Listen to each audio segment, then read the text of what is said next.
The US government has a hidden city buried in a mountain, designed to survive nuclear war. But that's just the beginning. From islands you're forbidden to step on, to sacred peaks no human is allowed to climb, to ancient tombs sealed with mercury and traps, these places exist for a reason. What secrets are they hiding? And what would happen if they were opened? These are 15 forbidden and unreachable places on Earth you'll never see. Mount Weather Emergency Operations Center is a highly secure federal facility in the Blue Ridge Mountains near Bluemont, Virginia, about 50 miles west of Washington, D.C., and serves as one of the United States' primary continuity of government and continuity of operations sites during national emergencies. Originally established in the late 19th and early 20th centuries as a weather research station, the site was transformed during the Cold War, culminating in the completion of a hardened underground complex known as Area B in 19. This facility contains approximately 600,000 square feet of protected underground space designed to allow senior federal officials, emergency managers, and support personnel to continue operating during extreme crises such as nuclear war, terrorist attacks, or infrastructure collapse. Above ground, Area A, developed in 1979 and covering more than 434 acres, houses training, administrative, and support functions operated by the Federal Emergency Management Agency. Mount Weather entered public awareness after TWA Flight 514 crashed into the mountain on December 4, 1974, killing all 92 people aboard and revealing the facility's existence. The center has been activated during major emergencies, including the 1965 Northeast blackout, and was used to evacuate congressional leadership following the September 11, 2001 attacks. The complex includes living quarters, cafeterias, offices, command centers, and advanced communication systems, including the control station for FEMA's national radio system, which links federal agencies, the military, and state governments, and supports access to the emergency alert system. Access remains tightly controlled, guarded by armed security and supported by its own fire department, with most operational details still classified. What do you think of this facility? Let's discuss in the comments section. Surtsey is a volcanic island located about 32 kilometers off the south coast of Iceland that was born from a dramatic submarine volcanic eruption that first breached the ocean surface on 14 November 1963, when a cook aboard a trawler spotted a rising column of ash and steam, marking the emergence of new land from an eruption that likely began several days earlier, about 130 meters below sea level. Over the next 3.5 years, the eruption built the island as explosive phreatomagmatic activity, where magma met seawater, sent ash and rocks high into the atmosphere, and formed loose volcanic cones, which gradually welded together and were capped by lava flows that helped protect the new land from the relentless North Atlantic waves, with activity continuing until June 19. Smaller volcanic features such as Jolnir, Surtla, and Surtlinger also briefly appeared during the eruptive period, but were quickly worn away by the sea, leaving Surtsey as the only lasting island from the eruption. Because Surtsey was protected as a nature reserve early in its life in 1965, it has provided an almost pristine natural laboratory for scientists to study geological consolidation processes, such as palagonitization, ongoing erosion, and the primary ecological succession by which life colonizes barren new land. Biologists have documented the arrival of seeds via currents, wind, and birds, the first vascular plant, Cachile arctica, appearing by 1965, followed by mosses and lichens, and over decades, a growing suite of over 60 plant species and numerous invertebrates and seabirds, with nutrient enrichment from bird guano aiding soil development. In recognition of its ongoing scientific value, Surtsey was inscribed as a UNESCO World Heritage Site in 2008, and access remains strictly limited to permitted researchers to prevent human contamination of this unique ecological and geological record. If you enjoyed this video, give it a like so YouTube can recommend it to even more people. And if you're watching on your phone, tap the hype button right below. Niihau is a privately owned island in the Hawaiian archipelago, located about 17 to 18 miles southwest of Kauai, and is widely known as the Forbidden Island because access has been tightly restricted for more than a century. The island was purchased in 1864 by Elizabeth Sinclair from King Kamehameha for $10,000 in gold, with an understanding that native Hawaiian culture, language, and traditions would be preserved. It remains owned today by her descendants, the Robinson family. With a population of roughly 70 to 90 residents, Niihau is unique as the only place in the world where Hawaiian is still spoken as the primary daily language, specifically the Niihau dialect, which differs from standardized Hawaiian and is considered closer to pre-contact speech. Life on the island is intentionally simple, with no commercial infrastructure, paved roads, public power grid, or tourism development. Electricity is limited, and mostly solar. Water comes from rain catchment systems, and residents rely heavily on subsistence fishing, hunting, and small-scale farming, supplemented by supplies from Kauai. Niihau is also ecologically and culturally significant. Its beaches provide habitat for endangered species such as the Hawaiian monk seal, and it is famous for Niihau pupu shell lace, intricately handcrafted jewelry, legally protected against counterfeiting. Economically, the island is partly supported by a U.S. Navy installation connected to the Pacific Missile Range facility, providing income without development. Niihau is also historically notable as the site of the Niihau incident during World War II, when a Japanese pilot crash-landed there on December 7. Despite repeated offers for development, the Robinson family has consistently refused, allowing Niihau to remain one of the last places in Hawaii where a largely traditional native Hawaiian way of life continues with minimal outside influence. Our next location isn't guarded by people but by jungle, distance, and mystery.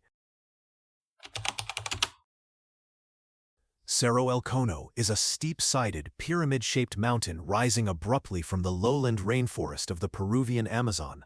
Located in the remote Sierra del Divasor region near the Peru-Brazil border, an area known for dense jungle, limited infrastructure, and high biological and cultural significance. The mountain rises approximately 400 meters above the surrounding forest canopy, making it highly prominent within an otherwise flat landscape, and under rare clear conditions, it has been reported to be visible from great distances, including elevated terrain in the Andes. Its sharply conical shape has inspired speculation that it may be an ancient jungle-covered pyramid, but no archaeological or geological evidence supports a man-made origin. Scientists instead interpret Cerro El Cono as a natural geological formation, possibly an eroded volcanic plug or a remnant of resistant rock left standing after surrounding material eroded over millions of years. Despite this, the mountain holds deep spiritual significance for indigenous peoples in the region, who regard it as a sacred mountain or guardian spirit, comparable to the Andean concept of an apu, with oral traditions emphasizing reverence rather than physical ascent. The surrounding area is believed to be home to indigenous groups with limited or no outside contact, and its extreme remoteness, rugged terrain, and dense vegetation have limited close-range study. Cerro El Cono lies within or near Sierra del Divasor National Park, established in 2015 to protect biodiversity and indigenous territories, making access tightly regulated. While research is possible, it requires special permits and coordination with Peruvian authorities. Mount Kailash is a 6,638-meter-high peak in western Tibet, within the Tibet Autonomous Region administered by the People's Republic of China. And it holds a unique place in human history because despite its moderate technical difficulty compared to other Himalayan peaks, it has never been officially climbed to the summit, due to its profound religious significance. For more than 2 millennia, the mountain has been revered as sacred by 4 major religious traditions. In Hinduism, it is believed to be the earthly home of Lord Shiva. In Buddhism, it is associated with Mount Meru, the cosmic axis of the universe. In Jainism, it is revered as the site where the first Tirthankara, Rishabhadeva, attained liberation, and in the ancient Bon religion, it is regarded as a powerful spiritual center. Because of this sanctity, climbing the mountain is considered deeply disrespectful, while circumambulation, known as the Kora, is viewed as a supreme act of devotion. Pilgrims from across Tibet, India, Nepal, and other parts of Asia travel great distances to complete the 55-kilometer 34-mile circuit around the mountain's base, crossing high passes above 5,600 meters in harsh conditions. Some Buddhist and Bon practitioners perform the Kora through full-body prostrations, advancing body length by body length over weeks. Although a few mountaineering expeditions considered attempts in the early 20th century, none succeeded, and after Chinese control was established in the 1950s, climbing was formally discouraged and effectively prohibited. Today access is tightly regulated, yet pilgrims continue the Kora annually, reinforcing Mount Kailash's role as a living spiritual center rather than a summit to be conquered. The Kuril Islands are a remote volcanic archipelago, stretching roughly 1,300 kilometers from Hokkaido, Japan, to Russia's Kamchatka Peninsula, forming the northwestern edge of the Pacific Ring of Fire, and acting as a natural barrier between the Pacific Ocean and the Sea of Okhotsk. The chain includes more than 30 islands, most of them steep and mountainous, formed by active or dormant stratovolcanoes created by the subduction of the Pacific Plate beneath the Okhotsk Plate.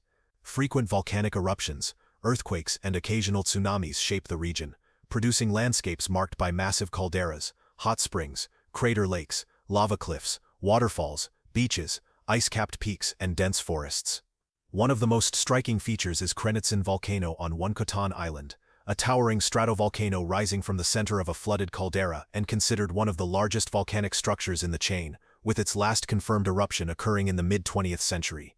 The islands become progressively older and less volcanically active toward the north, reflecting tectonic plate movement over time. The Kurils are also strategically significant. Following World War II, the Soviet Union seized the four southernmost islands, Kunashir, Itarup, Shikotan, and the Habamai Islets, which Japan continues to claim as its northern territories, a dispute that has prevented a formal peace treaty between the two nations. Russia maintains military installations on parts of the chain, and the region's harsh climate, stormy seas, vast distances, and limited infrastructure make access difficult. Despite this, small civilian populations exist, and the islands remain ecologically rich, providing important habitat for seabirds, marine mammals, salmon, brown bears, and largely intact marine ecosystems. Yet, not all forbidden places are remote islands or disputed borders. Some lie buried beneath our feet, deliberately left unopened for thousands of years. The mausoleum of Qin Shi Huang, the first emperor of a unified China, lies beneath a large artificial burial mound near Lintong District, Xi'an, in Shanxi Province, and remains one of the most extraordinary and mysterious archaeological sites in the world. Construction of the tomb complex began around 246 BCE, when Qin Shi Huang became king at the age of 13, and continued for nearly 4 decades until his death in 210 BCE, reportedly involving hundreds of thousands of laborers. The most famous component of the complex, the terracotta army, was discovered accidentally in 1974 and consists of over 8,000 life-size soldiers, horses, and chariots arranged in battle formation about 1.5 kilometers east of the tomb mound, positioned to guard the emperor's burial site from the direction of former rival states. Each figure was individually crafted with distinct facial features, hairstyles, and armor, reflecting remarkable artistic and organizational sophistication. The central burial chamber itself has never been excavated, largely due to concerns over preservation and safety. Ancient historian Sima Qian, writing about a century after the emperor's death, described the tomb as an underground palace filled with treasures, mechanical devices, and rivers of mercury representing China's major waterways. Modern scientific surveys have detected unusually high mercury concentrations in the surrounding soil, lending partial support to these accounts.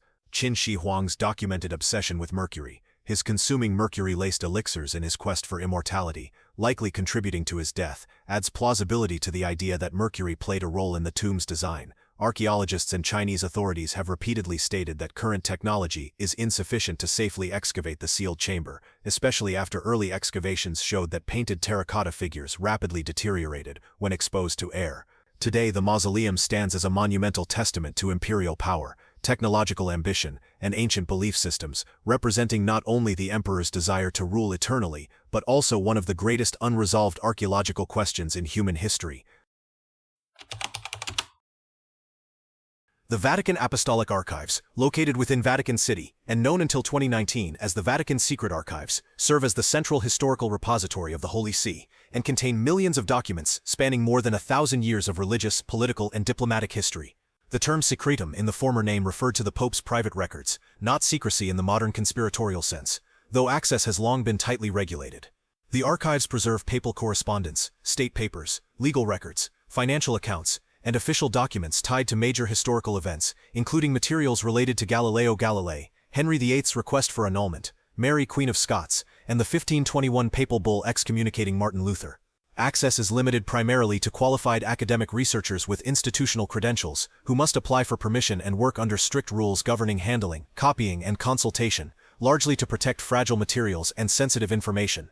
Photography is generally prohibited, and only a limited number of items may be consulted at a time. Many records remain restricted under Vatican archival policies, especially modern collections, though major openings have occurred, including the release in 2020 of the archives of Pope Pius XII from 1939 to 1958, a collection of millions of pages relevant to World War II and the Holocaust. The Vatican has also pursued digitization and technological initiatives, including AI projects such as in codice ratio to transcribe medieval handwriting, though only a small portion of the holdings is currently available online. Despite frequent portrayals as a storehouse of hidden knowledge, scholars emphasize that the archives function as a highly controlled but legitimate research institution, balancing transparency, preservation, privacy, and diplomatic sensitivity. Do you think more of the Vatican Apostolic archives should be open to the public rather than restricted to academic researchers? Let us know in the comments below.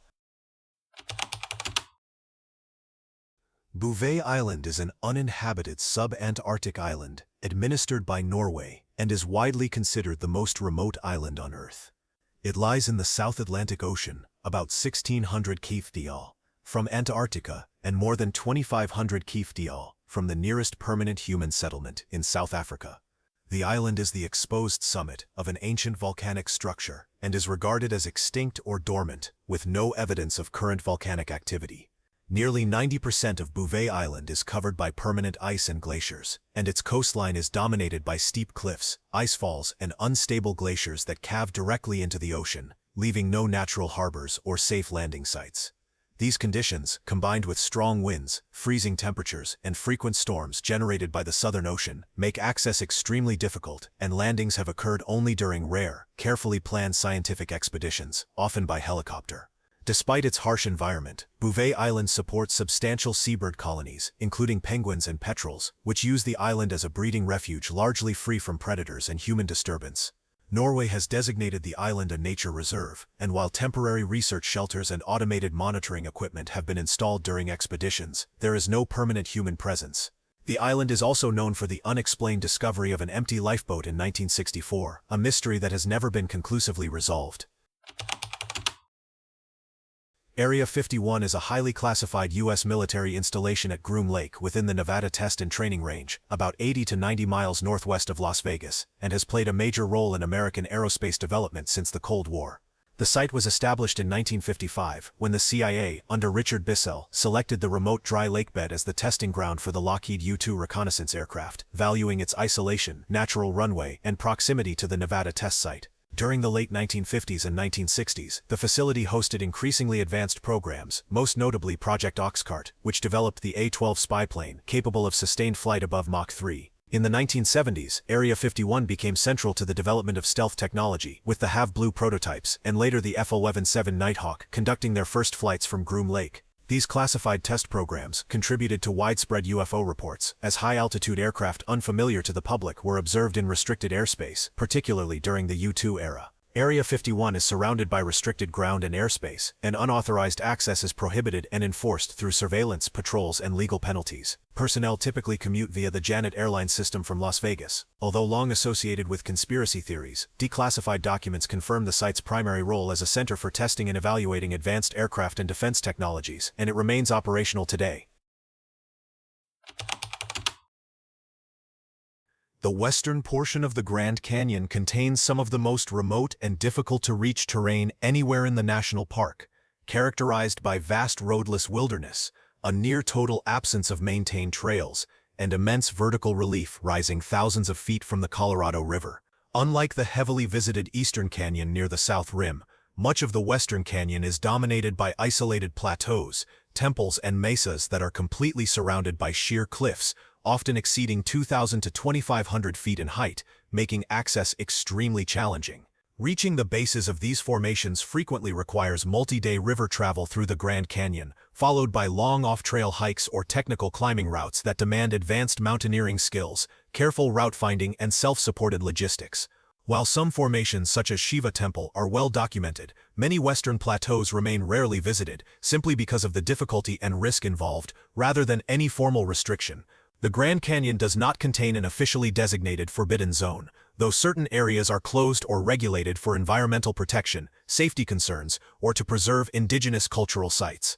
Legends surrounding secret caves, sealed entrances, or military enforcement, often linked to the early 20th century Kincaid Egyptian cave story, are widely regarded by historians and archaeologists as unsubstantiated, fueled in part by the canyon's immense scale and by 19th century naming conventions that drew on Egyptian, Hindu, and Norse mythology.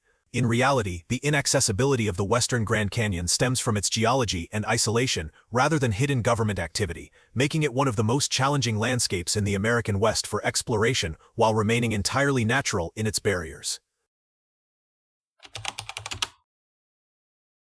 The circular lake on Quebec's Ungava Peninsula lies within a remote Arctic landscape in the Nunavik region, and is widely interpreted by geologists as occupying an ancient meteorite impact structure, identified through satellite imagery, field surveys, and geophysical studies. The near-perfect circular shape, raised rim, and disturbed bedrock beneath the lake are consistent with known impact craters, though researchers continue to refine details such as its exact age, depth, and formation processes. The crater is thought to have formed during the Pleistocene, leaving a depression that gradually filled with meltwater, rain, and snow in a cold, low-nutrient environment, which helps explain the lake's relatively clear water compared with many temperate lakes. Despite appearances, the lake is not proven to be completely hydrologically closed. Water exchange likely occurs through seasonal runoff and subsurface flow rather than visible rivers. The site is exceptionally remote, with no road access, and travel generally requires flights to northern Inuit communities followed by long overland journeys by foot, snowmobile, or dog sled, depending on the season. While access is not legally restricted, visits are logistically difficult, expensive, and typically arranged with local outfitters or guides familiar with Arctic conditions and land use.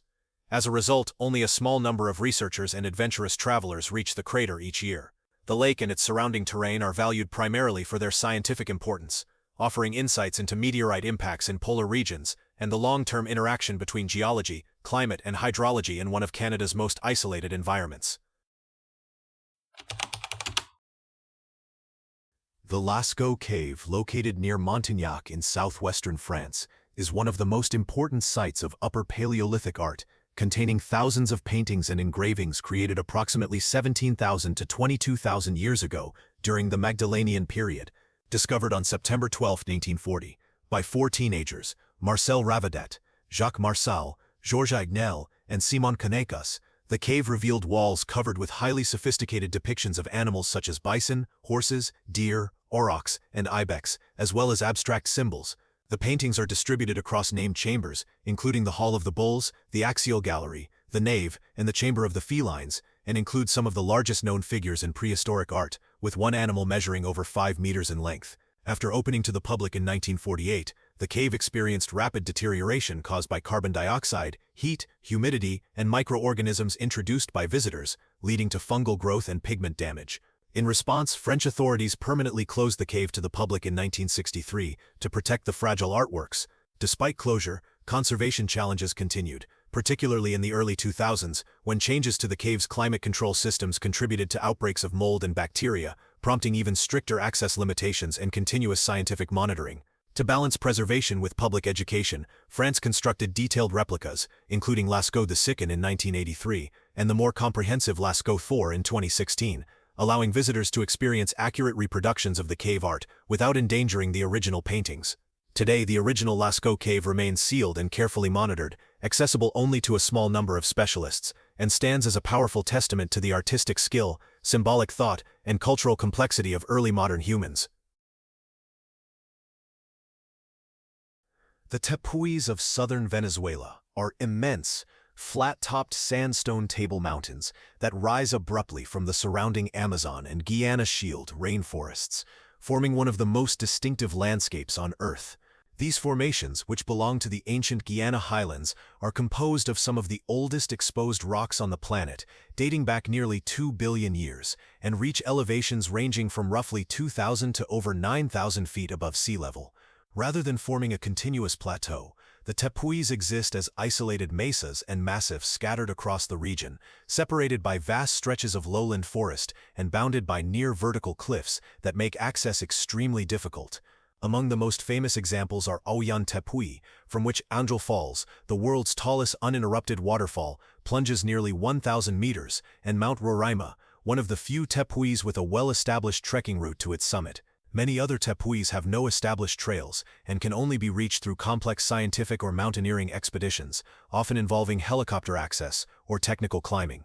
The summit environments are cooler, wetter, and ecologically distinct from the surrounding lowlands, supporting remarkably high levels of endemism, with plant and animal species that evolved in long-term isolation. Tepui plateaus also display unusual geological features, including caves, rock labyrinths, and enormous erosional depressions, such as Sima Humboldt, a massive sinkhole on Sarisarinyama Tepui, which has been studied by multiple scientific expeditions. Together, the Tepuis represent a rare combination of extreme geological antiquity, dramatic isolation, and biological uniqueness, offering insight into evolutionary processes and making them one of the most scientifically and visually extraordinary regions in South America. The Darien Gap is a vast, roadless region of dense rainforest, swamps, rivers, and mountains, located along the border between Panama and Colombia, forming the only land connection between North and South America. This narrow isthmus has played a crucial role in Earth's history. When it rose from the sea roughly 3 million years ago, it enabled the Great American Biotic Interchange, allowing plants and animals to migrate between the two continents and permanently reshaping their ecosystems. Despite serving as the geographic bottleneck between the Americas, the Darien Gap remains the lone break in the Pan-American Highway, with approximately 100 kilometers of terrain where no continuous road exists, largely due to extreme environmental conditions, conservation concerns, and long-standing security challenges. The region is among the most biologically diverse areas in the Western Hemisphere, and includes Darien National Park, a UNESCO World Heritage Site, as well as indigenous territories inhabited by the Embera and Wunan peoples. At the same time, parts of the Darien Gap have become transit routes for hundreds of thousands of migrants in recent years, who face serious dangers, including flooding rivers, rugged terrain, tropical disease, and exploitation by criminal smuggling networks operating in some areas. While the region is not uniformly lawless and does host scientists, conservationists, and local communities, its remoteness and insecurity make travel extremely difficult for outsiders. The Darien Gap thus stands as one of the most geographically, ecologically, and historically significant corridors on Earth, an essential bridge between continents whose natural and human challenges continue to shape movement, migration, and research in the modern world. In a world where almost everything feels mapped, photographed, and exposed, 15 forbidden places remind us that mystery still exists, and that some doors stay closed for a reason. Which of these places surprised you the most, and which do you think should remain off-limits forever? Drop your thoughts in the comments.